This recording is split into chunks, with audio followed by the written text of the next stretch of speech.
Hey guys, welcome. This is Charles Richard, and today I have something a little bit different. Um, I'm going to be talking today about realistic versus artistic.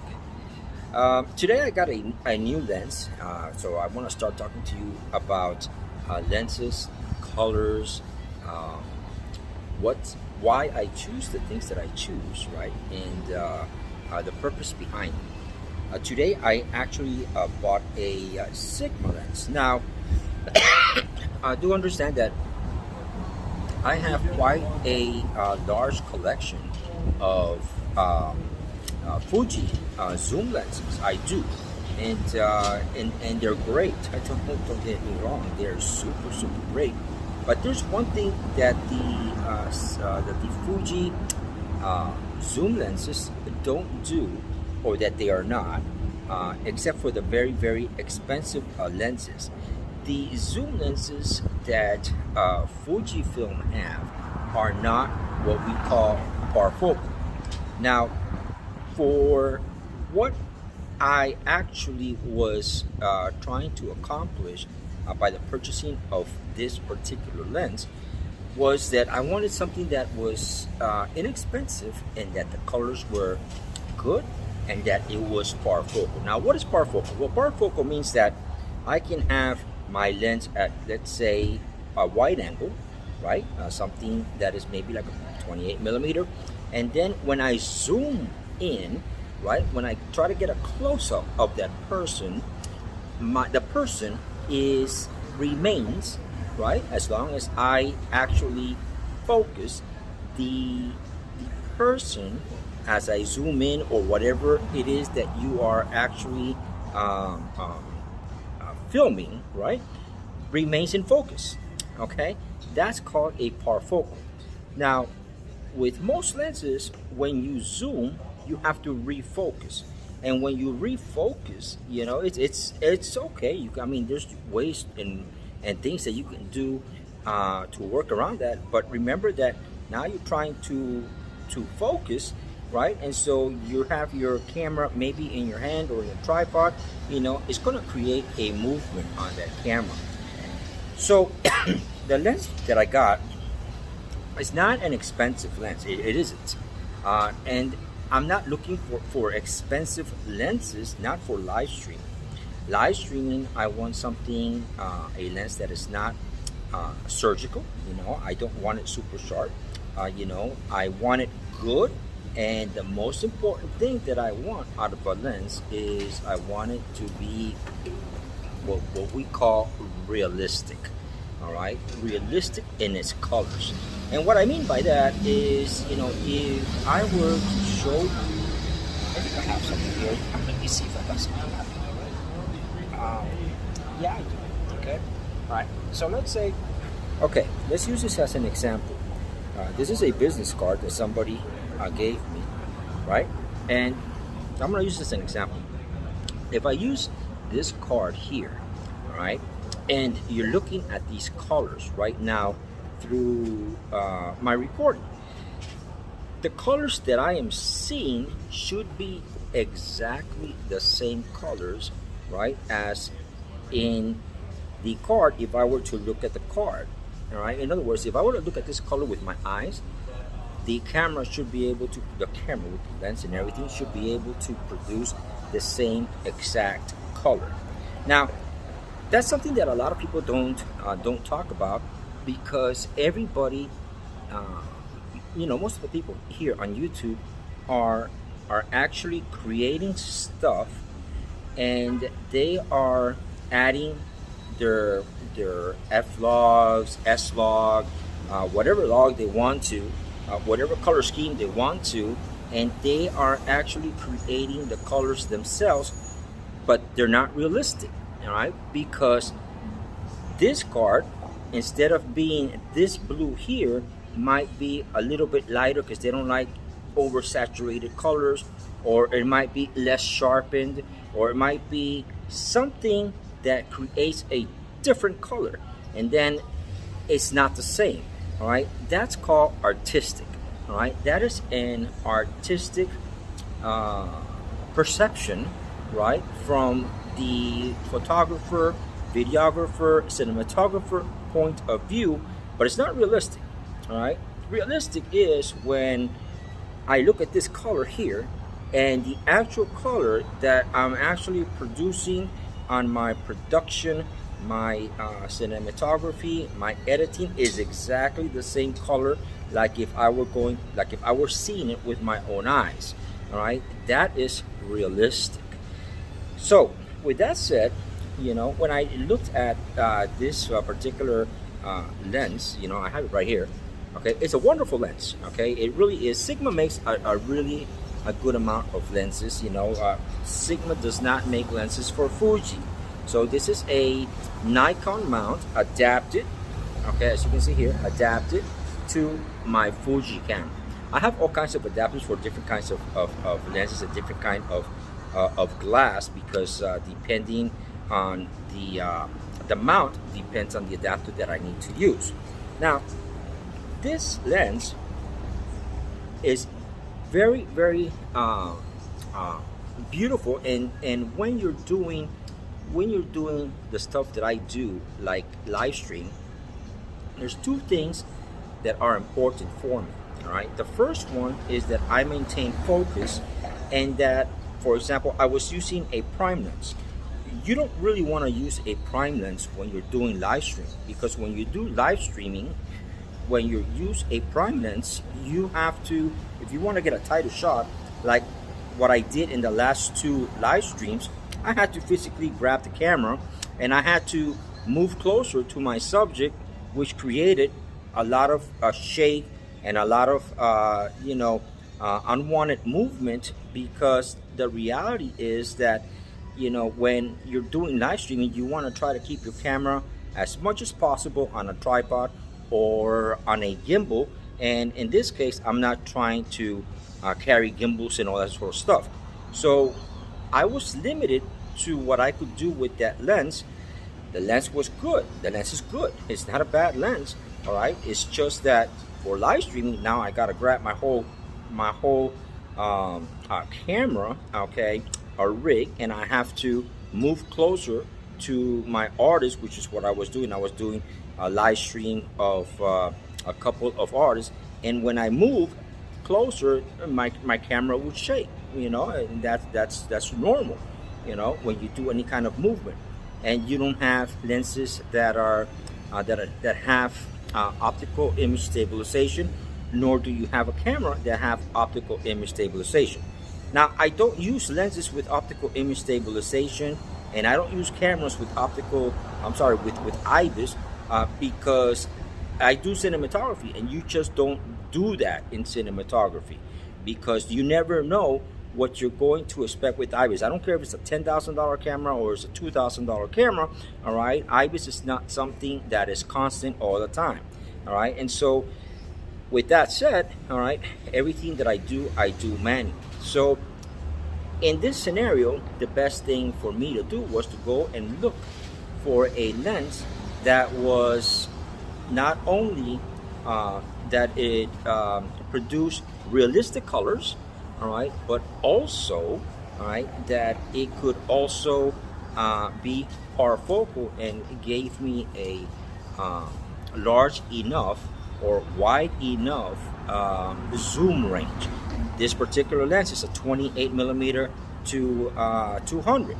28 millimeter is let me see, that's 42, I think it is. Okay, 42 millimeter to 300, the equivalent on a full frame camera. So that eliminates the issue of me having to take my camera out of my tripod if I want to do a close-up of an artist that's singing up on a stage, and that eliminates all that shaking and all that extra stuff that you don't want when you're doing a live stream. So that's a good thing. All right, so I bought it used, okay, because you can find great stuff used, but you just gotta look for it and you gotta hunt for it. Sometimes it's easy to find stuff and sometimes it's not, what I'm saying? It's a hit or miss. I don't know if they still make this lens or not, but it's a very nice lens. It is a DL Hyper Zoom is also a macro lens. It's a 28 to 200. I just bought it today. I didn't pay much for it. The lens alone was only $80. Okay, $80, guys, for this lens. The adapter was another $20. It is a dumb adapter. It is not an electronic adapter. It is a very simple adapter, but the concept behind, okay, what I choose is basically that it has to meet my need. It has to meet what it is that I'm going to use it for. Now, is this a good lens for photography? Um, you know, everybody has a different opinion. Personally, I think the lens is good, but there are better lenses that are more sharper than the lens, because this lens is a little bit on the soft side, which I want. Okay, that's exactly what I want. I want softness for cinematography. I want softness for live streaming. All right. So is it a good lens for photography? I think it's up there. You know, you can't compare it to a Canon L series or a Fujifilm Red Badge or a Nikon. You know, their high-end lenses, nor a Sony G Master. But for the price, you know, heck, you know, you can't go wrong. You know what I'm saying? I mean, it doesn't mean that you're gonna find, you know, great stuff for these prices. You know what I'm saying? But there are out there. You just gotta know what it is that you're looking for. You gotta know what you're looking for, and then once you have an idea of what it is that you're looking for, you gotta go out, look at it, search it, and you know, and see if it works for you. Now, let's talk about color for a second. There are several things, excuse me, there are several things that affect your color, and it's not only the lens that affects your color. The sensor also affects the type of color that you get, you know, as your final product. Now, with that said, your lens affects it, your adapter affects it. The type you can put, although they're all same adapters. Okay, believe it or not, the inside of the adapters, some have matte black finishes, some have a sort of kind of like a Velcro felt, you know, type inside, you know, finish for the adapter. You know, some, you know, there are different shades of black and different ways that particular adapter, although it's a thumb adapter, is actually manufactured. Does it affect the lens? Yes, it does. All right. You might not be able to see it with the naked eye. You have to be a pixel peeper, right? You know, and have special tools, but it does affect it. All right. Just like if I were to put a skylight filter or a UV filter in front of the lens, it's going to affect the color. It's the same thing if I wanted to put a Pro Mist filter, or if I wanted to put a variable ND filter, it's going to affect the color. All right. So with this lens, my intention was to put no filter. All right. Get the adapter. This adapter is a very good adapter, by the way. Photosay, KNF, you know, are companies that make really solid adapters. The other one is what was the other one? There's one more. I can't think of it right off the hand, but it's very, very, very popular. Anyways, okay, these adapters, all right, they're good. Okay, this adapter is good. It's solid. It gives you a very tight seal, you know. And I'm using this lens without no filter, nothing, because I want to get true color. So, am I able to accomplish true colors? So far, what I have seen, I just got it today, but I've been shooting like crazy today. So far, what I have seen, the answer is yes. All right. I had to do a couple of minor tweaks, but that's what's so nice about the Fujifilm cameras. In the Fujifilm camera, you can actually adjust your reds, your blues. You know what I'm saying? You can adjust your color saturation. You can adjust all that stuff. You can adjust it. You know, they call it film simulation recipes. Well, what I have is I have what is called, I created a base, okay, film recipe for each lens. all right, and that base, all right, I call it, all right, uh, real, okay, realistic, all right, is really the name that I gave my film simulation, because what it does, all right, is I will put a lens on my camera, and then I will sit for hours, okay, literally for hours, all right. I'll take a color chart, all right, and I'll match every single color to exactly what that color chart looks like with my own eyes, okay. Then I'll start experimenting, and I start looking at different apertures also affect your color, all right. So sometimes I will take a lens and I will say, okay, I don't want to put it at 3.5 because I don't need that bokeh effect in my background. All right, I need something that's really clean, so I might bring it to 5.6 or an f8, stop, because it's gonna give me a very sharp image. And then, all right, and then I don't move my aperture. I keep it at that aperture, and then I use my settings on my camera to adjust my color saturation, my grains. If I want to put a grain on it or not, which I usually don't. On my dynamic range, my white balance. I don't use auto white balance. I do not like to use auto white balance, because auto white balance, when you're doing live streaming, it can change, because as the sun starts setting, let's say I'm doing a live stream and in the afternoon, as my sun starts setting, my white balance changes, and as my white balance changes, the colors also change.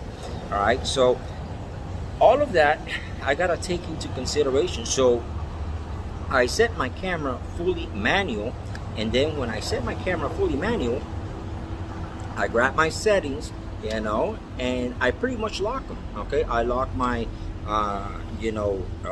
my speed. All right, my speed will always be twice the speed of what I'm filming at. My ISO. So everything is pretty much set. My aperture, I leave it, to usually like 8. And then this particular lens, the focusing is so smooth on this lens, and the zoom is super smooth, right? Very smooth. There's practically, when I do my focusing, I practically have no breathing, on the actual lens. So, just because it's $79 doesn't mean that it's not a good lens. A lot of people don't like the lens because it's sort of soft, right? And in photography, you want something that is super sharp, and you know what I'm saying, and blah blah blah, and this and that. But for my need for live streaming, I think I found the perfect lens, because so far what I see is great. Again, all the other lenses that I have, they're great. They're really good, okay? But each one has its own science behind it, and each one has its own strengths and weaknesses. Well, I just wanted to kind of like pop up in here, really quick, show you my new lens, kind of talk to you about my new lens, and kind of talk to you a little bit about realistic versus artistic. All right, and then again, there's nothing wrong with being artistic. Okay, that's part of the fun of being able to go out and shoot. One of the things that I learn a lot, and you've seen a lot of my pictures and a lot of my photos, and I know some of you guys are saying, "Oh my God, it's so saturated." Okay, this guy doesn't know what he's doing. It's got way too much saturation. And the truth of the matter is, no, I do know what I'm doing. Okay, it's just that YouTube, all right, just like Facebook, and Instagram, the people that go there on YouTube, Instagram, and Facebook, they love oversaturated pictures.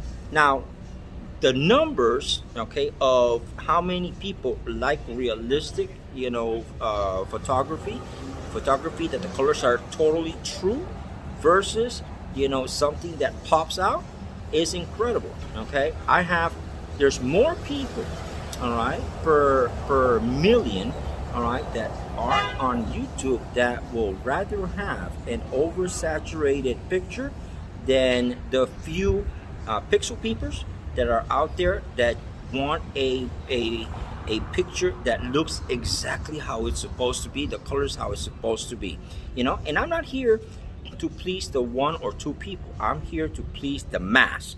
All right. And so when I get responses and people text me and they say, "Wow, I love the colors. Man, those colors are really good." You know, it shows me, right, that that's what people like. That's what people want to see. You know what I'm saying? If they want to see my face green because, you know, I have 10,000 people that want to see my face green rather than what it really is, I'm going to put my face green. I'm not here to make myself happy, and I'm here to try to please everybody and see what, you know, the things that they want, you know. Now, it doesn't mean that it's necessarily the right thing or the wrong thing. You know, everybody's got their own opinions, you know, but that's how I treat my channel.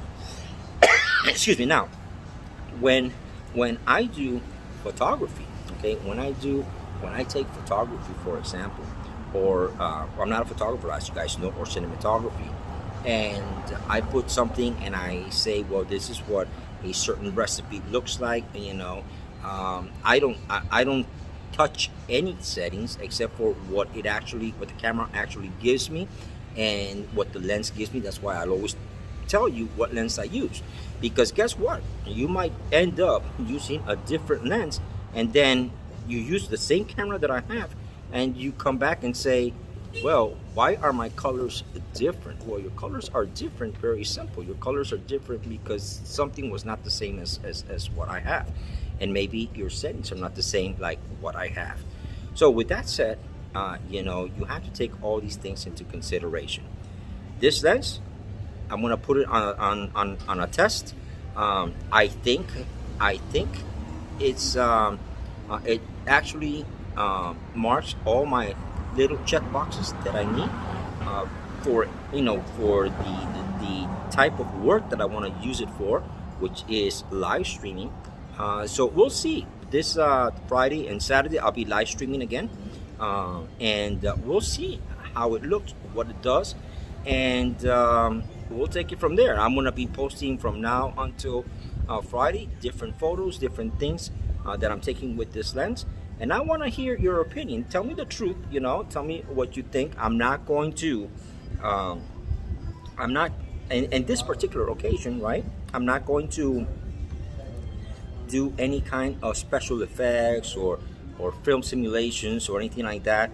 I'm actually going to give you the lens, the photo that it takes, and I'm actually going to calibrate my camera to be as realistic as it can get, okay, so that the colors, if you look and my color is blue, all right, it's going to show like it's blue. It's not going to show like it's aqua. It's not going to show like it's got magenta in it. It's going to show exactly the color that I'm seeing with my naked eyes versus the camera.